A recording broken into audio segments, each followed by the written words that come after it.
Hi friends, welcome back to my channel. இன்னைக்கு ஒரு சூப்பரான ஸ்வீட் ரெசிபி, ஹெல்த்தி, அதை விட சூப்பர் மேஜிக்கான ஒரு ஜாம் ரெசிபியோடு தான் வந்திருக்கேன். இந்த ஜாம் சாப்பிட்டா முகம் நல்லா பளபளன்னு ஆகும், முடியோட க்ரோத்துக்கும் ரொம்பவே ஹெல்ப் பண்ணுன்னு சொன்னால் நம்புவீங்களா? இன்றைக்கி நம்ம பார்க்க போகிறது ABC jam. Amla, beetroot, carrot இந்த மூணையும் ஈக்குவல் குவான்டிட்டியில் எடுத்துக்கோங்க. இன்றைக்கி நான் 200 கிராம் நெல்லிக்காய், 200 கிராம் பீட்ரூட், 200 கிராம் கேரட் எடுத்திருக்கேன். நல்லா தோலெல்லாம் சீவிட்டு சின்ன சின்ன ஸ்லைஸாக கட் பண்ணி எடுத்து வச்சுக்கோங்க. நெல்லிக்காய்களை நல்லா கழுகி எடுத்து வச்சுக்கோங்க. இதை இன்றைக்கி நம்ம ஸ்டீம் பண்ணி எடுக்க போகிறோம். ஸ்டீம் பண்ணி எடுக்கும்போது அதோட அந்த ஃபுல் சத்துக்களுமே குறையாமல் நமக்கு கிடைக்கும். இது நிஜமாலுமே நெல்லிக்காய்களில் நமக்கு நிறையவே சத்துக்கள் இருக்குது. பீட்ரூட், கேரட் எல்லாமே நிறைய சத்துக்கள் இருக்கக்கூடியது தான். இது எல்லாத்தையுமே ஒரு ஸ்வீட்டோடு சேர்த்து செஞ்சு கொடுக்கும்போது குட்டீஸ் நல்லா விரும்பி சாப்பிடுவாங்க. அவங்களோட ஹெல்த்துக்குமே ரொம்பவே இது யூஸ்ஃபுல்லாக இருக்கும். இது எல்லாத்தையும் நல்லா ஸ்டீம் பண்ணி எடுத்துக்கலாம். ஒரு 10லேருந்து 15 நிமிஷம் காய்கறி எல்லாமே சூப்பராக குக்காகி வந்துடும். நெல்லிக்காய் அழகாக அந்த கோடுகள் நல்லா பிளந்து வந்துருச்சுன்னா சூப்பராக ரெடி ஆயிடுச்சுன்னு அர்த்தம். எல்லாத்தையும் அப்படியே கொஞ்சம் நேரம் ஆற விட்டு அந்த நெல்லிக்காயில் உள்ள விதையெல்லாம் எடுத்து மிக்ஸி ஜாரில் சேர்த்து நல்ல ஒரு ஸ்மூத்தான பேஸ்ட்டாக அரைச்சி எடுத்துக்கோங்க. சின்ன சின்ன பீஸ் இல்லாமல் பார்த்துக்கோங்க. அப்போ தான் அந்த ஜாம் ஒரு சூப்பரான கன்சிஸ்டன்சியில் நமக்கு கிடைக்கும். ஒரு பாத்திரத்தை அடுப்பில் வச்சுக்கோங்க. நம்ம அரைச்சி வச்சுருக்க இந்த பேஸ்ட்டை அப்படியே அந்த பாத்திரத்தில் சேர்த்துருங்க.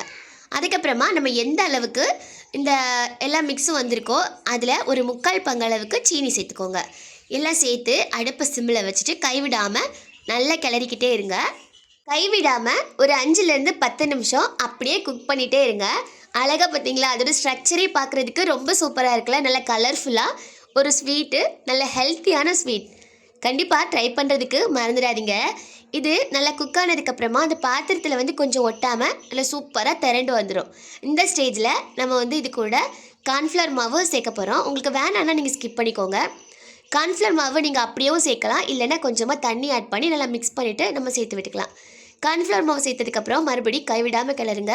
அதே மாதிரி கொஞ்சம் பபிள் ஃபார்ம் ஆகி கை மேலே தெரிக்கும். கொஞ்சம் கேர்ஃபுல்லாகவே நல்லா கிளறி விட்டுட்டே இருங்க. ஒரு 5லேருந்து 10 நிமிஷம் தான் சூப்பராக ரெடியாகி வந்துடும். இந்த பாத்திரத்தில் ஒட்டாமல் அல்வா மாதிரி அவ்வளோ அழகாக சூப்பராக ரெடியாகி வந்துடும். இந்த ஸ்டேஜில் அப்படியே ஸ்டவ் ஆஃப் பண்ணி ஆற வச்சுருங்க.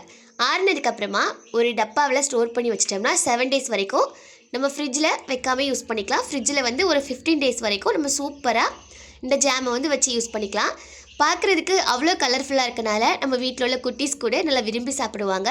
ப்ரெட்டு அப்புறம் சப்பாத்தி மேலெலாம் நல்லா தடவி சாப்பிடும்போது அவ்வளோ சூப்பராக இருக்கும். கண்டிப்பாக ட்ரை பண்ணி பார்த்துட்டு ஃபீட்பேக்கை கமெண்டில் சொல்கிறதுக்கு மறந்துடாதீங்க. இந்த வீடியோ உங்களுக்கு பிடிச்சிருந்துச்சுன்னா லைக் அண்ட் ஷேர் பண்ணுங்கள். அப்புறம் இதே மாதிரி ஹெல்த்தி அது மாதிரி சிம்பிள் ரெசிபீஸ்க்கு என் சேனலை ஃபாலோ பண்ணுறதுக்கு மறக்காதீங்க. தேங்க்ஸ் ஃபார் வாட்சிங். மறுபடி ஒரு சூப்பரான வீடியோவில் பார்க்கலாம். Tata, bye bye.